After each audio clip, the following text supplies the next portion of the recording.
पर एक मंदिर, पूरी भारत की भूमि पर एक मंदिर ऐसा है कांचीपुरम का, तमिलनाडु का, एकांबरेश्वर महादेव का, जहां पर मिट्टी का पार्थिव शिवलिंग मिलता है। पूरी दुनिया में एक मंदिर ऐसा।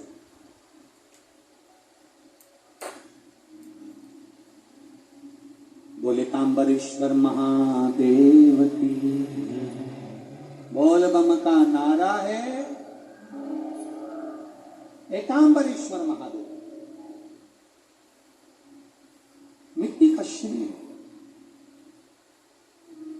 वहां पाषाण का या पत्थर का शिवलिंग नहीं है,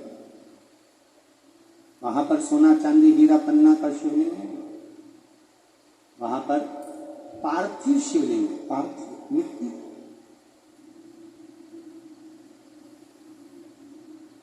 और कब का है वो मिट्टी का शिवलिंग? बहुत बहुत ध्यान दीजिएगा, थोड़ा सा स्मरण में रहे आपको। कई माताएं कह देती हैं, गुरुजी जब हम पार्थिव शिवलिंग बनाते हैं तो वो पूजन करने का जब समय आता है तो उसमें दरार पड़ जाती है।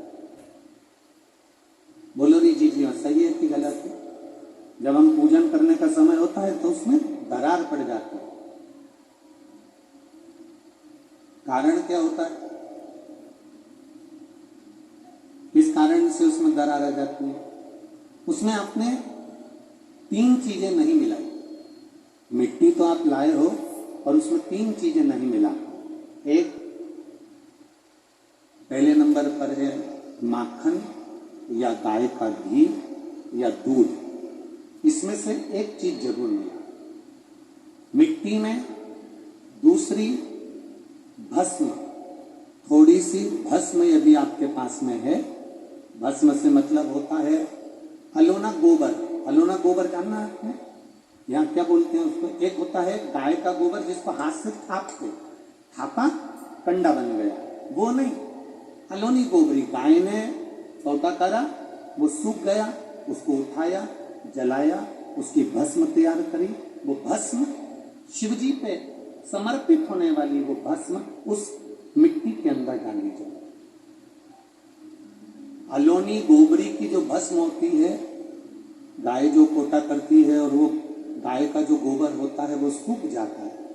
सूखने के बाद जो उसकी भस्म होती है वो भस्म बड़ी काम की है। उसको जब जलाते हैं और जलाकर उसकी भस्म बनाते हैं तो वो बड़ी काम की है, बहुत काम। हम तो यहां तक कहेंगे, जिस नारी के बच्चादानी के अंदर अगर गर्भ में गांठ हो गई है या बच्चादानी के अंतर्गत कोई भी परेशानी उसके जीवन में आ गई है कि डॉक्टर बोल रहा है कि आपकी ये ऑपरेशन कराना ही पड़ेगा, तो हम इस निवेदन को जरूर करना चाहेंगे कि प्रयास करिए। देसी गाय जब गोबर करे, कोटा करे और वो सूख जाए,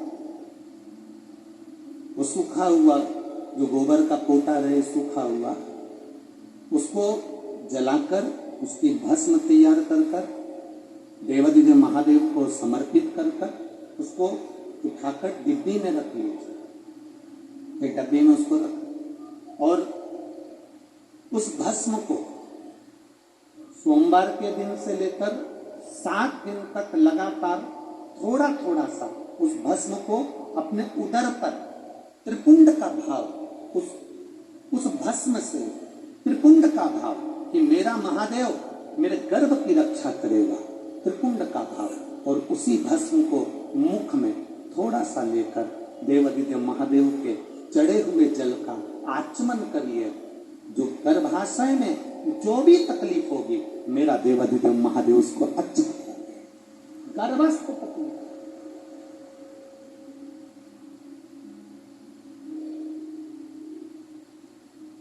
तेरी कृपा बिना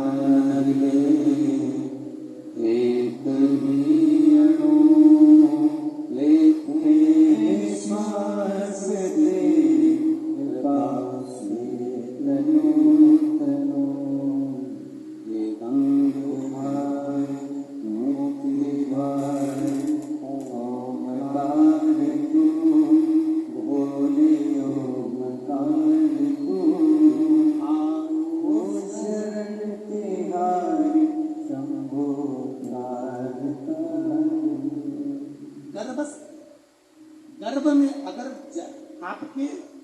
गर्भाशय में अगर कोई तकलीफ है तो वो गाय के गोबर की, देसी गाय के गोबर की भस्म हमारे जीवन को सुख दे।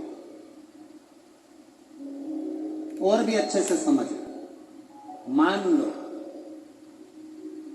आप त्रिपुंड का भाव भी नहीं रख सकते, उदर के ऊपर त्रिपुंड भी नहीं बना सकते, तो केवल भस्म को लेपन ही आप गर्भाशय पर अगर करेंगे तो बाबा उस पर भी कृपा करता है। ऐसा नहीं, शिव तत्व है। सारी समस्या का हल एक मात्र।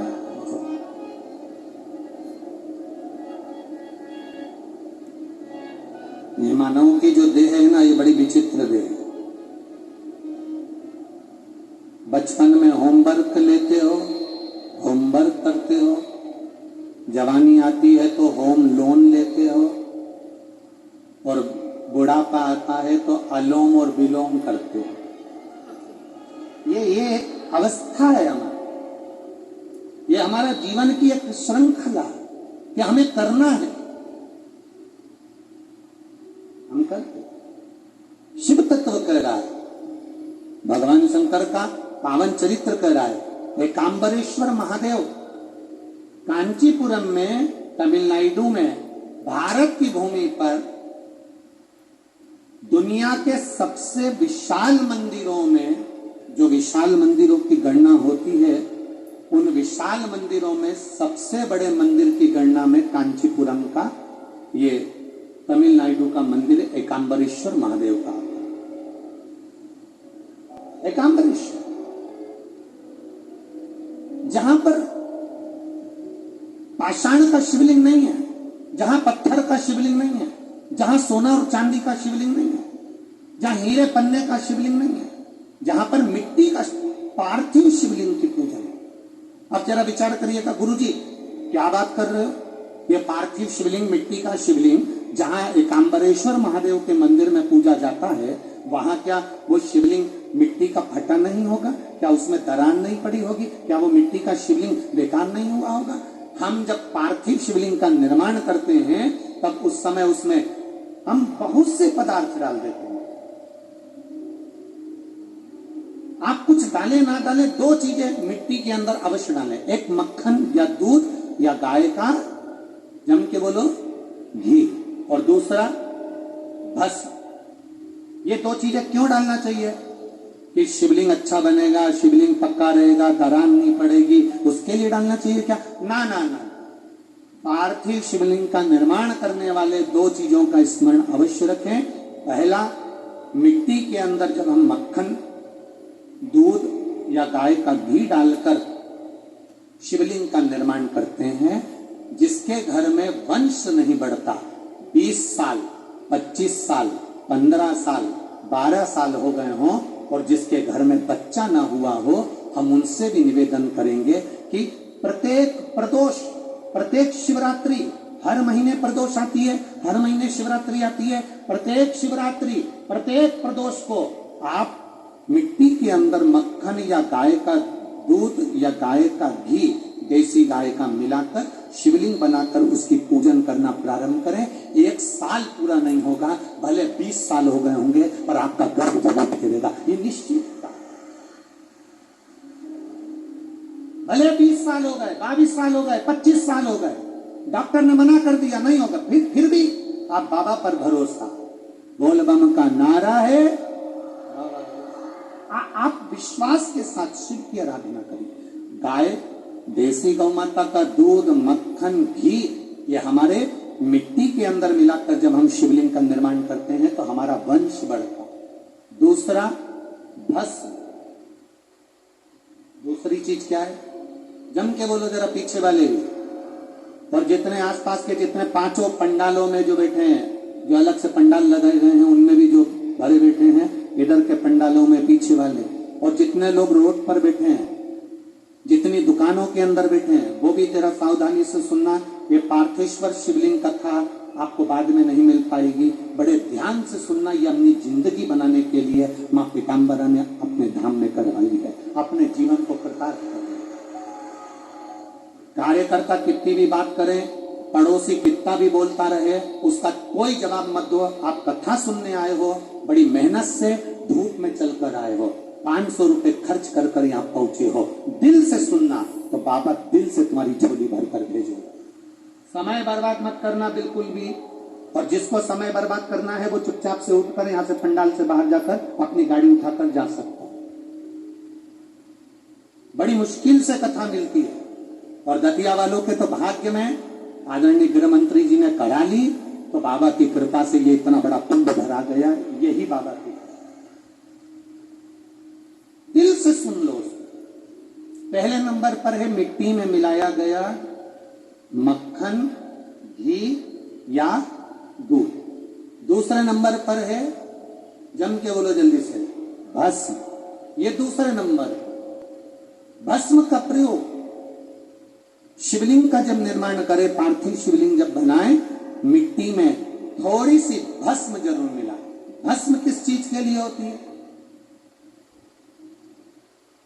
भस्म किसके लिए धारण कराई जाती है? तो महाराज शिव महापुराण की कथा कहती है, जब शरीर में कोई बड़ी बीमारी आने वाली होती है, आप एक साधारण सा प्रयोग कर देखिएगा अपने जीवन में। एक साधारण सा प्रयोग, जब आपको लगे कि डॉक्टर ने बोला है कि कोई बड़ी बीमारी का चांस बन रहा है, कोई बड़ी बीमारी होने वाली है, आप थोड़े दिन तक देवाधिदेव महादेव का ये शिवलिंग, ये जलाधारी, ये जहां से जल बहता है, गणेश जी का स्थान, कार्तिकेय जी का स्थान, बीच में एक मोटी सी लाइन अशोक सुंदरी, शिवलिंग जो शिवलिंग रखा है, जो जलाधारी है वो मां पार्वती जी का हस्त कमल, ऊपर से एक एक बूंद जो पानी गिर रहा है, जिस कमंडल में से, जिस जलाधारी में से जल गिर रहा है, वहां शंकर भगवान की 5 बेटियां, जया, विषहरा, शामली बारी, दौतली और देव, ये भगवान शिव की 5 बेटी। जब आपको लग रहा है कि मेरी जांच होने जा रही है, जब आपको लग रहा है कि मुझे डॉक्टर को दिखाने जा रहे हैं, मुझे लग रहा है कि कोई बड़ी बीमारी ना निकल जाए, अल्ट्रासाउंड करा रहे हैं, एक्सरे करा रहे हैं, उससे पहले घर में अगर थोड़ी सी भस्म रखी है, उस भस्म को जब आप जल चढ़ाने के लिए शिव जी के मंदिर में जाओ, हॉस्पिटल में दिखाने के लिए जांच कराने जाओ, उससे पहले एक काम जरूर करना, शंकर भगवान का जहां शिवलिंग रखा है उस शिवलिंग के पास में भस्म का लेपन कर कर देवाधिदेव महादेव पर 1 लोटा जल समर्पित कर कर उसी भस्म को अपने कलेजे पर, अपने हृदय पर लगाकर देवाधिदेव महादेव का पंचाक्षर मंत्र नमः शिवाय, षडाक्षर मंत्र ओम नमः शिवाय या श्री शिवाय नमस्तुभ्यम बोलकर फिर आप जांच के लिए चले जाओ। कोई बड़ी बीमारी तुम्हारी जिंदगी में निकल ही नहीं सकती। भस्म भस्म भस्म का काम क्या? हमारे रोग को, हमारी बीमारी को, हमारे आने वाले जो रोग हैं, जो बीमारी है, जो तकलीफ है, उसको समाप्त करती है भस्म का।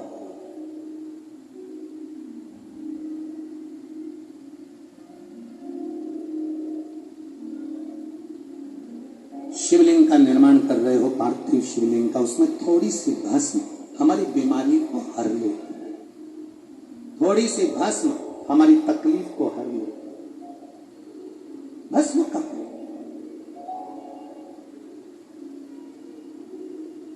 चपटी भभूत में है खजाना, शिव के शरीर से, भगवान देवाधिदेव महादेव के तन से लगी हुई भस्म साधारण नहीं है। भस्म को चढ़ाने वाला भी साधारण नहीं होता और भस्म को लेने वाला भी साधारण नहीं होता।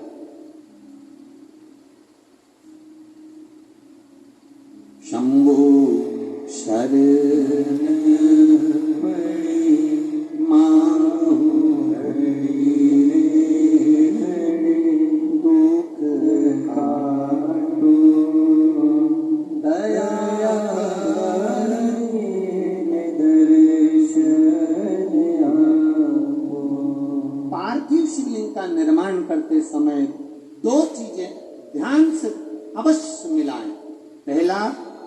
माखन, घी, दूध, दूसरा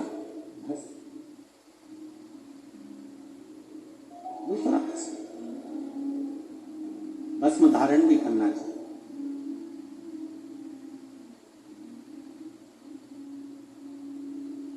आज हम सुबह जब 10 बजे सबसे मिल रहे थे तो एक भाई ने, अब वो कौन था हमें नहीं मालूम, उसने हमसे जाते जाते एक प्रश्न किया, गुरुजी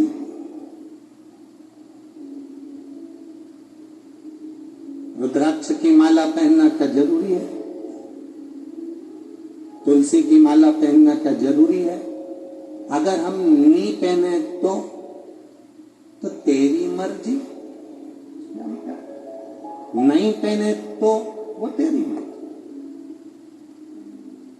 हमने उस समय तो उत्तर नहीं दिया, पर हम आपसे इतना सा निवेदन करना चाहेंगे, यहां बहुत सारे, ढेर सारे कुत्ते घूम रहे हैं। दतिया में भी, हमारे आसपास में, तुम रोडों पे देखना, ढेर सारे कुत्ते घूम रहे हैं। उसमें एक कुत्ता ऐसा होता है जिसके गले में पट्टा डला होता है, तो पट्टा डला हुआ कुत्ता लगता है कि इस कुत्ते का कोई मालिक है।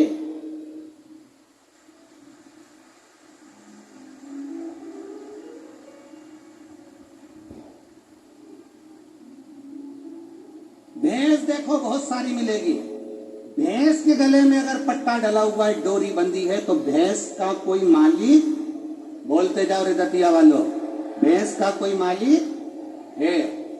ढेर गाय घूम रही है, पर जिस गाय के गले में रस्सी बंधी है, डोरी बंधी है, पट्टा डला है, तो गाय का कोई मालिक है।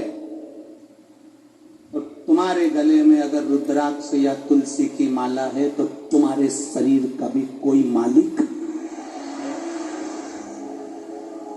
और नी पहनो तो ढेर घूम रही है, उसमें कोई विशेष वाली बात नहीं। इस शरीर का मालिक कौन? जिसके गले में रुद्राक्ष नहीं होता, जिसके गले में तुलसी की माला नहीं होती, वो लवारिस की गिनती में आता है। वो मालिक नहीं होता, उसका वो लवारिस की गिनती में आता है। तुम्हारे गले में एक रुद्राक्ष होना चाहिए, एक रुद्राक्ष की माला हो या तुलसी की माला हो, तो तुम्हारे शरीर का आखिरी में मालिक वो मेरा देव अधिदेव महादेव, या मेरा राम, या मेरा कृष्ण, या मेरा नारायण होगा। इस शरीर का मालिक। वो छोरा यहीं बैठा है, मैं उसको देखूंगा नहीं, बस निवेदन करूंगा कि आप उस माला को पहन। आपका मालिक कौन है? हम तो बाबा के भरोसे चलते हैं, हम तो बाबा के भरोसे चलते हैं। ये दुनिया वाले जलते हैं, ये दुनिया वाले जलते हैं, वो तो बाबा के भरोसे चलते हैं, बाबा के भरोसे चलते हैं। बैठ जाओ, हम गाएंगे नहीं, बैठ जाओ, बैठ जाओ। अभी बाबा, ये इस शरीर का मालिक मेरे बाबा को बनाना है। अंत समय प्रभु आना पड़ेगा, वचन दिया तू निभाना पड़ेगा। वो निभाने को तैयार बैठा है, मना नहीं करेगा मेरा देव अधिदेव महादेव। तुम्हारे दुख की घड़ी में, तुम्हारी तकलीफ की घड़ी में, तुम्हारे कष्ट की घड़ी में वो आने को तैयार बैठा है। पर दतिया में राशन की दुकान से उसी को मिलता है जिसके पास में आधार कार्ड हो, और जिसका वो पीली डायरी, लाल डायरी, हरी डायरी में नाम। अब ईमानदारी से बोलो, वोट डालने का अधिकार किसको होता है? अब सीहोर का व्यक्ति आकर दतिया में वोट डाल सकता है क्या? अरे जम के तो बोलो रे, नहीं। दतिया का व्यक्ति जाके झांसी में वोट डाल लेगा क्या? नहीं। झांसी वाला झांसी में वोट डालेगा, दतिया वाला दतिया में वोट डालेगा, क्योंकि उसका आधार कार्ड यहाँ का बना है, तो वो यहाँ वोटिंग कर सकता है, यहाँ वो अपना नाम ला सकता है, यहाँ आकर वो कुछ भी ले सकता है। बस उसी तरह जैसे जेब में आधार कार्ड होगा तो ट्रेन में सफर कर लोगे, आधार कार्ड होगा तो बस में सफर कर लोगे, आधार कार्ड होगा तो फ्लाइट में सफर कर लोगे, और गले में रुद्राक्ष होगा तो पेपर में सफर कर लोगे। ये निश्चितता। अब रखो ना अपने पास।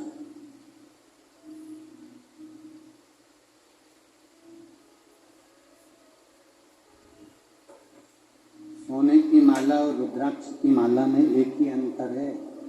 सोने की माला रात को मरोगे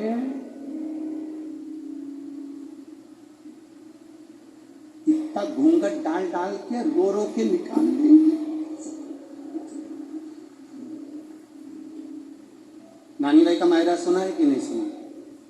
नानी भाई के मायरे में नरसिंह मेहता की दादी जय कुंवर बाई के प्राण छूटे,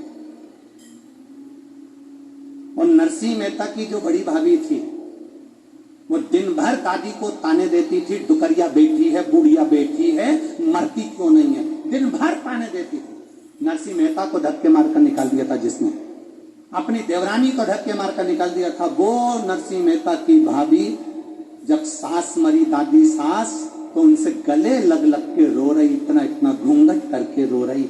जब दादी सास जिंदा थी तो पल्लू को यहाँ रखती थी, और जैसे डोकरी मरी, बूढ़ी अम्मा मरी, बूढ़ी माँ मरी, दादी मरी, उसने पल्लू को यहाँ रख लिया और गले लग के रो रही। नरसिंह जी ने अपनी पत्नी से कहा, मेरी भाभी कितनी रो रही है, कितनी रो रही मेरी भाभी।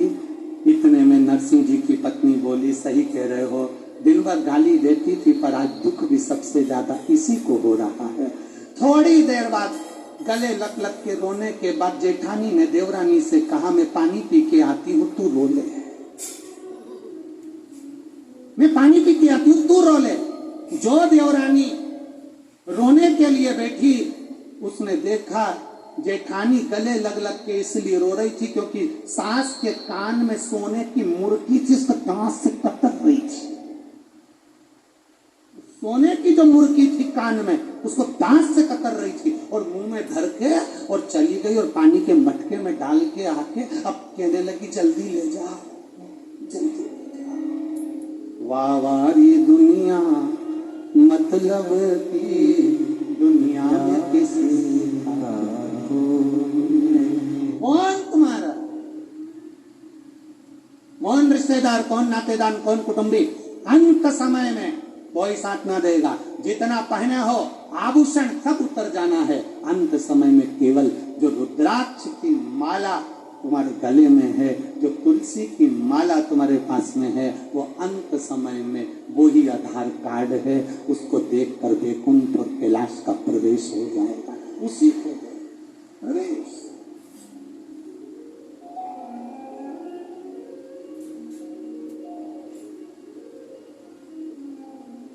सोने की चेन गले में होगी तो चोर की नजर होगी, आप बहुत सुंदर होगे तो लुच्चों की नजर होगी,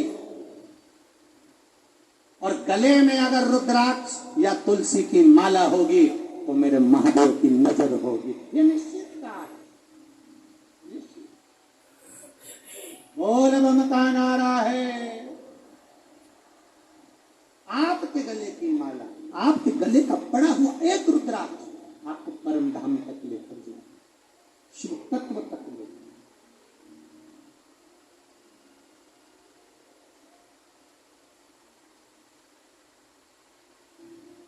साधारण नहीं,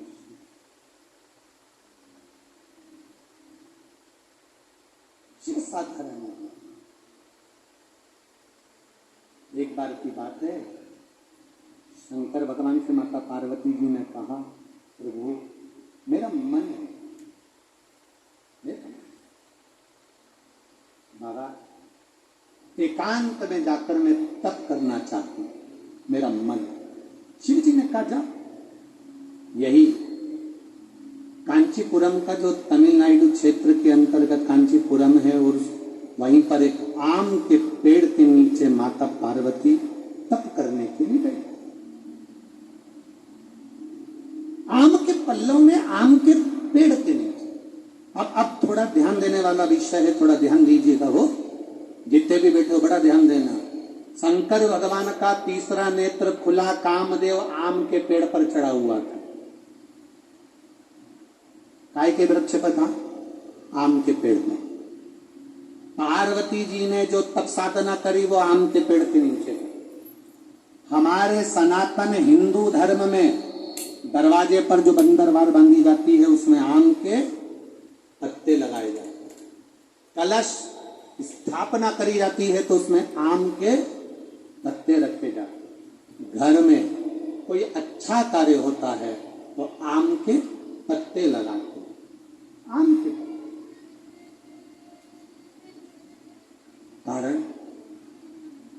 कारण क्या? केवल एक कारण। देवादिदेव महादेव ने जब कामदेव को भस्म करा,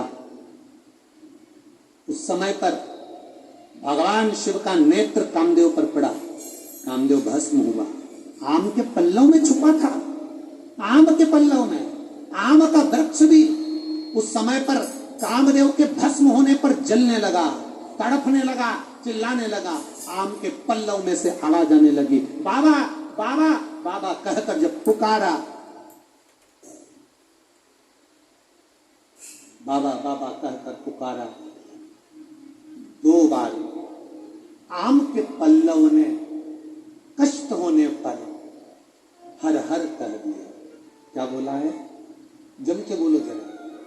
हर हर। केवल 2 बार आम के पल्लव ने बोलना चाह रहा था, मैं हरा भरा हूं, हरा हरा हूं, और आपने मुझे जला दिया। हर हर बोला। शिव जी की दृष्टि पड़ गई।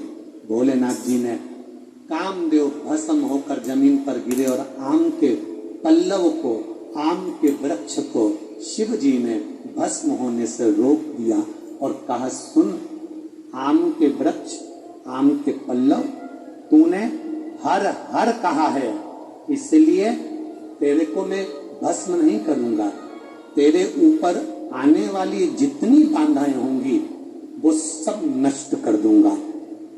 आम के पल्लव ने कहा, प्रभु मुझ पर आने वाली बाधा अगर आप नष्ट कर रहे हैं तो मुझे वर दे दीजिए नाथ। ऐसा वर दे दो जिसके दरवाजे पर, जिसकी पूजन में, जिसके द्वार पर आम के पल्लव बंधे होंगे उसके घर में कभी दुख प्रवेश ना करे, ये वर दे दो।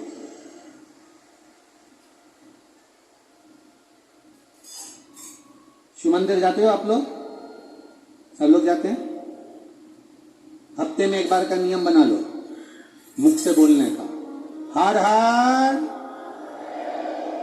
ज्यादा बार नहीं बोलो तो हम तो पहले बोलते थे, ऐसा नहीं कि हम कथा में नहीं बोलते थे, हमारी आदत थी, हम पहले कथा में बोलते थे, दीन बंधु दयालु दया कीजिए, जो दोनों हाथ उठाकर हर हर महादेव नहीं बोले उसको उठा लीजिए। हम ऐसा बोलते थे, हमारी आदत में था, और लोग हाथ उठाकर बोलते थे। मतलब कई लोगों ने पत्र लिखे कि गुरुजी आप कहते हो कि हर हर महादेव बोलिए, नहीं तो भगवान उठा लीजिए। हम केवल इतना सा कहना चाहते हैं कि आप ऐसा बोलना बंद कर दो, क्योंकि हम हेडफोन लगा के कथा सुनते रहते हैं और गाड़ी चलाते रहते हैं। अब हम 2 व्हीलर गाड़ी चला रहे हैं और तुमने कह दिया दोनों हाथ उठाकर जो हर हर महादेव नहीं बोले तुम उसे उठा लीजिए। अब हमको गाड़ी खड़ी करना पड़ती है, फिर चिल्ला के बोलना पड़ता है हर। तो जितने लोग खड़े रहते हैं वो हमको ही देखते रहते हैं, पागल हो गया। इसलिए महाराज जी निवेदन है कि तुम ये कथा के बीच में हर हर महादेव बोलना बंद करो। इसलिए हमने तब से थोड़ा सा लोगों के भाव देखकर, बेचारे 2 व्हीलर वालों को, क्योंकि वो गाड़ी चला रहा है और फिर वो उसको देखकर, इसीलिए थोड़ा बंद। पर आप बोल सकते हो, आपको बोलने की मना नहीं है। पहले नंबर के पंडाल वालों, दोनों हाथ उठाकर, तुम काहे को बोले, डरो नीचे। पहले नंबर वाले जरा अच्छे दम के बोलो, जरा एक बार दोनों हाथ उठाकर। हाँ ठीक है। तीसरे नंबर वालों उठाओ हाथ और बोलो, बहुत बढ़िया। मेरा क्या होगा? कालिया। तुम बोल लो, दोनों हाथ उठा के। बहुत बढ़िया, जोरदार। अरे लुटा दिया भंडार काशी वाले ने, कर दिया माला माल काशी वाले ने। लुटा दिया भंडार काशी वाले ने, कर दिया माला